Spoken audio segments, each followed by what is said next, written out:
मित्रों, वाल्मीकि रामायण और रामचरितमानस में एक बड़ा ही रोचक प्रसंग है। जब मेघनाथ अपने पिता लंकेश रावण के पास पहुंचा और पिता की आज्ञा लेकर रणभूमि में प्रवेश कर गया, जैसे ही मेघनाथ ने लक्ष्मण को देखा, वे श्री राम के पास पहुंचे और युद्ध में जाने की आज्ञा मांगी। तब भगवान राम ने लक्ष्मण से कहा, लक्ष्मण, मुझे पूरा विश्वास है कि आप मेघनाथ का वध अवश्य कर दोगे, किंतु एक बात का ध्यान रखना कि किसी भी तरह से मेघनाथ का सर पृथ्वी पर नहीं गिरना चाहिए, वरना अनर्थ हो जाएगा। ऐसा श्री राम ने क्यों कहा, जानने के लिए हमारे इस प्रसंग को शुरू से अंत तक जरूर सुनें और सब्सक्राइब कमेंट करके बेल आइकन दबाना न भूलें और इस शिक्षाप्रद कहानी को शेयर अवश्य करें, जिससे इस प्रसंग को और लोग भी जान सकें। धन्यवाद। नमस्कार, मैं रणबीर सिंह लोटस एंटरटेनमेंट में आपका हार्दिक स्वागत करता हूं। मित्रों, रामचरितमानस के अनुसार जब मेघनाथ युद्ध क्षेत्र में पहुंचा तो श्री राम ने लक्ष्मण से कहा, मेघनाथ का शीश भूमि पर न गिरे, अगर वह पृथ्वी पर गिर पड़ा तो हमारी समस्त सेना का विध्वंस हो जाएगा, क्योंकि मेघनाथ बहुत ही प्रबल और शक्तिशाली योद्धा है। उसके जन्मों उपरांत ही सृष्टि के संपूर्ण मेघों ने रोते हुए एक समान नाद किया था। तत्पश्चात नामकरण मेघनाथ रखा गया। उसके पास नागपाश रूपी ऐसा शस्त्र था जिससे वह अदृश्य होकर राम, लक्ष्मण और पूरी सेना पर वार कर सकता था। वह भली भांति जानता था कि संसार में किसी भी साधारण मनुष्य के हाथों में उसका वध संभव नहीं। मेघनाथ विश्व का एकमात्र ऐसा योद्धा था जिसके पास समस्त दिव्यास्त्र थे। तीनों महाअस्त्र, ब्रह्मास्त्र, नारायणास्त्र और महादेव का पाशुपता अस्त्र भी था। उसे वरदान प्राप्त था कि उसके रथ पर रहते हुए कोई उसे परास्त नहीं कर सकता। इसी कारण उस समय संसार में केवल वही एक योद्धा था जिसने अति महारथी होने का स्तर प्राप्त किया था। मेघनाथ एक नारी व्रत का पालक था और उसकी पत्नी सुलोचना परम पतिव्रता थी। सुलोचना वासुकी नाग की पुत्री और श्रीलंका के राजा रावण के पुत्र मेघनाथ की पत्नी थी। लक्ष्मण के साथ रहते हुए एक भयंकर युद्ध में मेघनाथ का वध हुआ था। उसके कटे हुए शीश को भगवान श्री राम के शिविर में लाया गया था। अपने पति की मृत्यु का समाचार पाकर सुलोचना ने अपने ससुर रावण से राम के पास जाकर पति का शीश लाने की प्रार्थना की, किंतु रावण उसके लिए तैयार नहीं हुआ। उसने सुलोचना से कहा कि वह स्वयं राम के पास जाकर मेघनाथ का शीश ले आए, क्योंकि राम पुरुषोत्तम हैं, इसलिए उनके पास जाने में तुम्हें किसी भी प्रकार का भय नहीं होना चाहिए। रावण के महापराक्रमी पुत्र मेघनाथ का वध करने की प्रतिज्ञा लेकर लक्ष्मण जिस समय युद्ध भूमि में जाने के लिए प्रस्तुत हुए, तब राम ने उनसे कहा, लक्ष्मण, रण में जाकर तुम अपनी वीरता और रण कौशल से रावण पुत्र मेघनाथ का वध तो कर दोगे, इसमें मुझे कोई संदेह नहीं है, परंतु एक बात का विशेष ध्यान रखना कि मेघनाथ का मस्तक भूमि पर कदापि न गिरना चाहिए, क्योंकि मेघनाथ एक नारी व्रत का पालक है और उसकी पत्नी परम पतिव्रता है। ऐसी साध्वी पति का मस्तक यदि पृथ्वी पर गिर पड़ा तो समस्त सेना का विध्वंस हो जाएगा और युद्ध में हमें विजय की आशा त्यागनी पड़ेगी। लक्ष्मण अपनी सेना लेकर चल पड़े। समर भूमि में उन्होंने वैसा ही किया।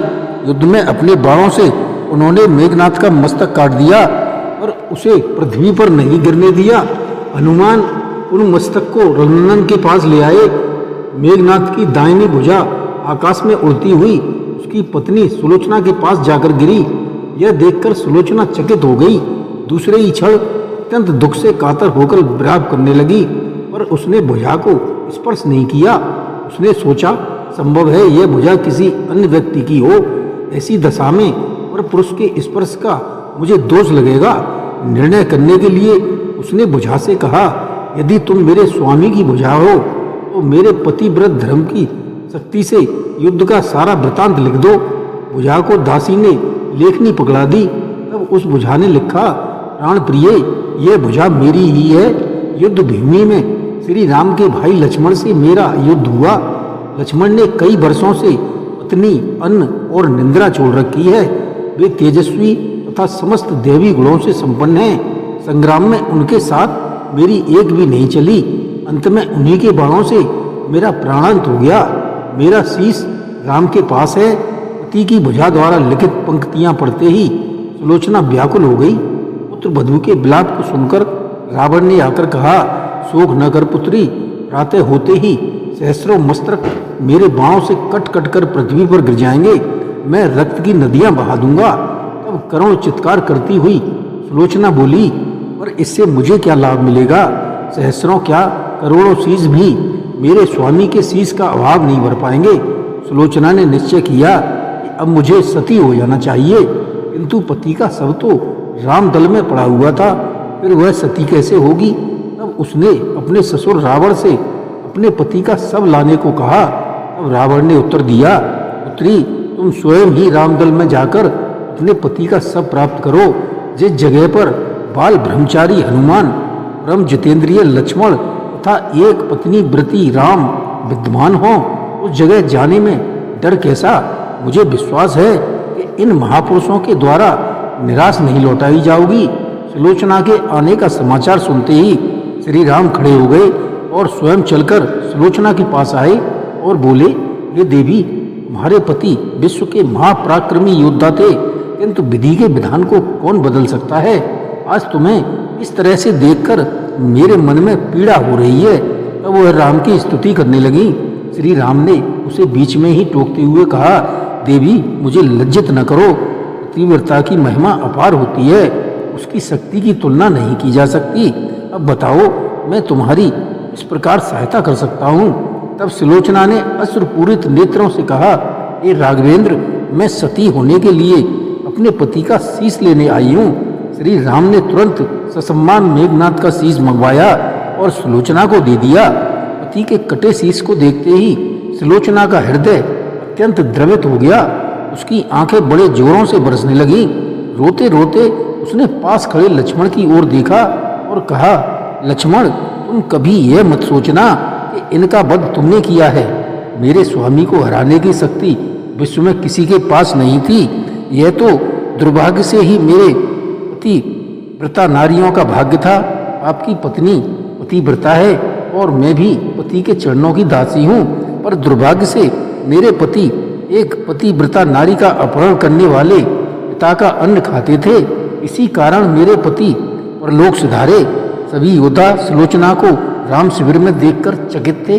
वे यह नहीं समझ पा रहे थे कि सुलोचना को यह कैसे पता चला कि उसके पति का शीश राम के पास है। अपनी जिज्ञासा को शांत करने के लिए सुग्रीव ने पूछ ही लिया कि यह बात उन्हें कैसे ज्ञात हुई कि मेघनाथ का शीश श्री राम के पास है। सुलोचना ने स्पष्ट सा से बता दिया कि मेरे पति की भुजा ने लिखकर बता दिया था। तब व्यंग से सुग्रीव बोले, जब निष्प्राण भुजा लग सकती है तो कटा हुआ शीश भी हंस सकता है। तब श्री राम ने कहा, व्यर्थ की शंका मत करो मित्र, पतिव्रता के महत्व को तुम नहीं जानते। श्री राम के मुख को देखकर सुलोचना उनके भावों को समझ गई। उसने कहा, यदि मैंने मन, वचन और कर्म से पति को देवता मानती हूँ तो मेरे पति का मस्तक हंस उठे। सुलोचना की बात पूरी भी नहीं हो पाई थी कि मस्तक जोरों से हंसने लगा। यह देखकर सभी दंग रह गए। सभी ने सुलोचना को प्रणाम किया। चलते समय सुलोचना ने श्री राम से प्रार्थना की कि भगवान, आज मेरे पति की अंत्येष्टि क्रिया है, अतः आज युद्ध बंद रहे। श्री राम ने सुलोचना की प्रार्थना स्वीकार की। सुलोचना पति का शीश लेकर लंका आ गई। लंका में समुद्र के तट पर एक चंदन की चिता तैयार की गई। पति का शीश गोद में लेकर सुलोचना चिता पर बैठी और धधकती हुई अग्नि में कुछ ही क्षणों में सती हो गई। क्या आपने कभी सोचा है कि आखिर क्यों मेघनाथ को सिर्फ लक्ष्मण ही मार सकते थे, राम क्यों नहीं? मेघनाथ को एक वरदान प्राप्त था। एक बार देवासुर संग्राम में रावण को इंद्र ने बंदरी बना लिया था। तब मेघनाथ ने अपने पिता की रक्षा हेतु इंद्र को भी बंदी बना लिया और उन्हें लंका ले आया। इसलिए मेघनाथ को इंद्रजीत के नाम से भी जाना जाता है। तब इंद्र को मुक्त कराने के लिए स्वयं ब्रह्मा जी लंका पधारे तो ब्रह्मा से उसने एक वरदान देने को कहा, जिसमें अपने प्राणों की रक्षा व अमर रहने हेतु उसने यह वरदान मांगा कि मुझे वही मार सके जिसने 14 वर्षों तक जो सोया न हो।